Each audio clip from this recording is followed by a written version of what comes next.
हर कईयऊ जनमवा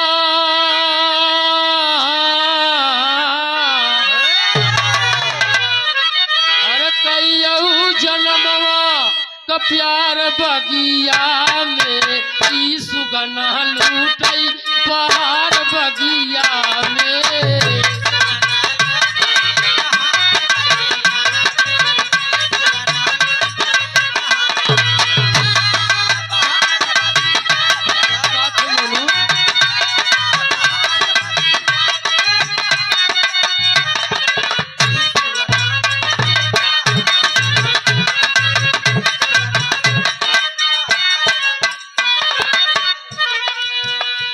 कई जन्म से नाता रहा आत्मा और परमात्मा की बात हो तो क्या बात कि असली आनंद कभी आवत है जब मानव तन मिलत है। तो आत्मा और परमात्मा कई जन्मवा के प्यार बगिया में ही सुगना लूटई बहार बगिया में। अंतराम कहना बा राहुल बाबू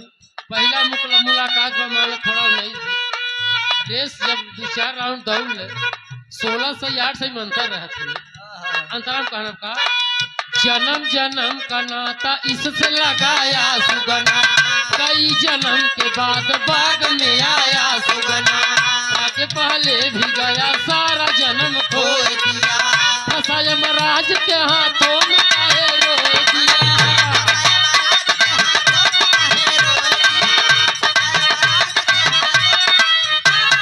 इशारे में रहे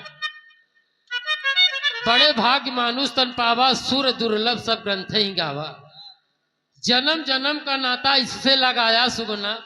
कई जन्म के बाद बाग में आया सुगना आके पहले भी गया सारा जन्म खो दिया फंसा यमराज के हाथों में काहे रोई दिया। बड़े भाग्य से ही मिला बा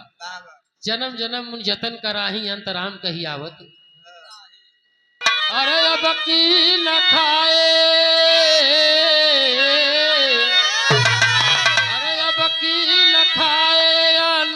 बगिया में ई सुगना लूटई बाहर बगिया में।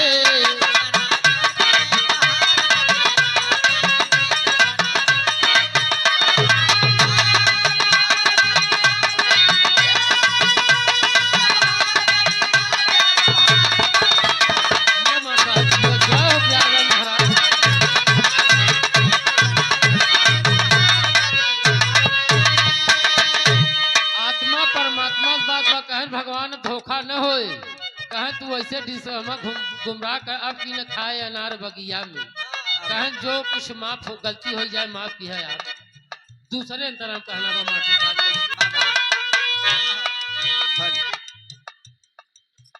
आत्मा परमात्मा को कि फंसा पिजड़े में था तो कौन बचाया तुझको 9 महीना वहाँ कौन खिलाया तुझको वहाँ चारों तरफ से घोर अंधेरों में हर मासों के बने जाल के घेरे में फंसा।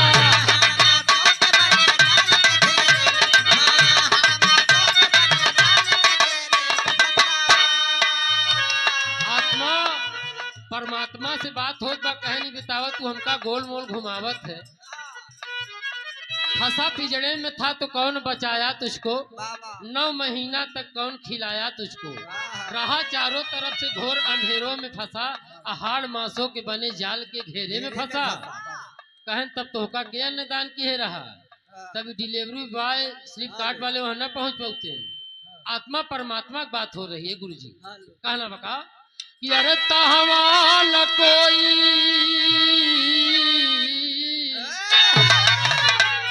अरे तहवाल कोई आधार बगिया में ई सुगना लूटई बाहर बगिया में।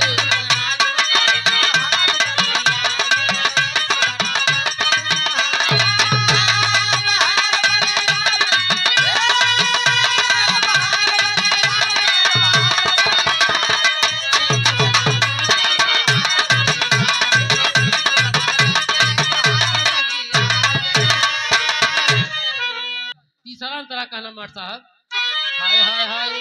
बीती लड़काई गई जबकि जवानी आई भरा उमंग जब महल की रानी आई एक फल खा के दूसरे की चाह करने लगा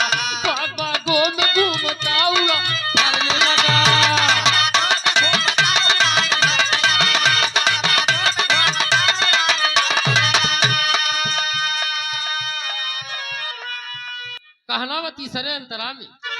बंद में कहना पा बीती लड़काई गई जब की जवानी आई भरा उमंग जब महल की रानी आई एक फल खा कर दूसरे की चाह करने लगा अब बाग बागों में घूमता उड़ान भरने लगा। राहुल भैया अरे खो जाई सुगलिया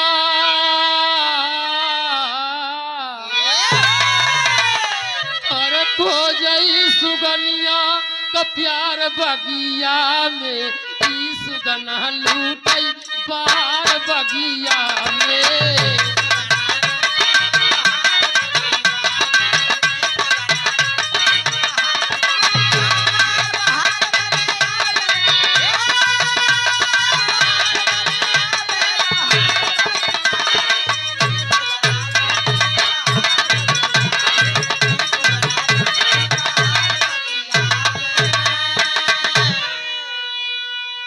सुगनिया के प्यार बगिया में ही सुगना लूटे बहार बगिया। आत्मा परमात्मा की बात है बाबू। जितने हमारे कलाकार गुरु तुल्य युवा साथी हम सफर आए होंगे, निर्गुण गीत आत्मा परमात्मा से जुड़ा, चाहे एक लाइन हो 4 लाइन हो, यह तो है ही, पर निर्गुण का एक अधिकांश भाव होता है साथियों। वही निर्गुण आप लोग के बीच में कोई त्रुटि हो जाए तो घर के बच्चे हैं चौथे बंद में बाबू राजेश बाबू तैयारी में कह रहा आत्मा परमात्मा की बात है का कहा संसार में मैं एक बार जाऊंगा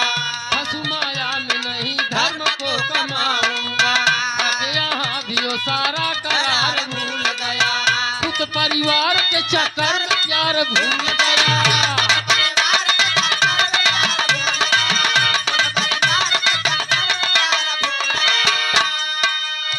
चौथे बंद में आत्मा परमात्मा भगवान कहे इतना तू हमें गोल मोल घुमाई देते अब के दाएं तू जाल में फंस गया जावन एक दाएं चांस मिलत जन्म जन्म मुनि जतन कराही बाली कहे रहा भगवान जियावे कह रहे जटायु के बाली के रामचरितमानस में। लेकिन कहन प्रभु बड़े बड़े ऋषि मुनि लगा हैं धीमी लग जात बा लेकिन आप साक्षात बाल कहन बाल की जिया लेकिन कहन प्रभु जन्म जन्म जतन कराही अंतराम कही आवत नहीं। कहा संसार में मैं एक बार जाऊंगा फंसू माया में नहीं धर्म को निभाऊंगा आके यहाँ भी वो सारा करार भूल गया अब पुत्र परिवार के चक्कर में प्यार भूल गया। ये मोनू भैया अरे बैठा करमवा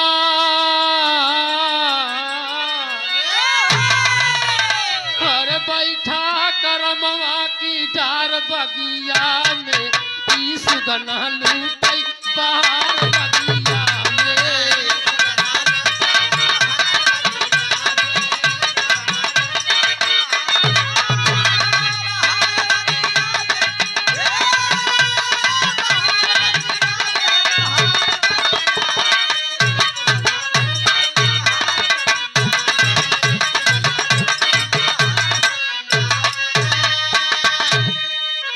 चेत रहा फिर वहीं पे जाएगा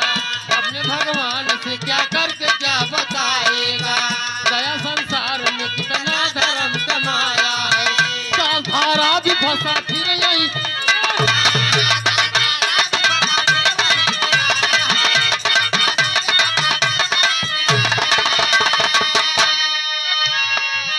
राहुल भैया जान ले जान पतरा बहुत लाठी बहुत तेज खेली थी जब एक अंगूठा हमार गड़बड़ बा मारे खिलाड़ी नारी ने मार पाई। हाँ कला बा नाच आई थी लेकिन जब से ऑपरेशन करा लिया हाँ तो थोड़ा बंदिश में नहीं तो फिरिंगी हो जाएगी। आप लोग का आशीर्वाद आखिरी भाव में बात जीरा होती है तो आखिरी निष्कर्ष क्या निकलता है बाबू। 5वें बंद में आत्मा और परमात्मा की मूर्ख ना चेत रहा फिर वहीं पे जाएगा अपने भगवान से क्या करके क्या बताएगा गया संसार में कितना धर्म कमाया है अदास धारा भी फंसा फिर यहीं पे आया है। तो कुंवर भैया अरे वकील गुरुआ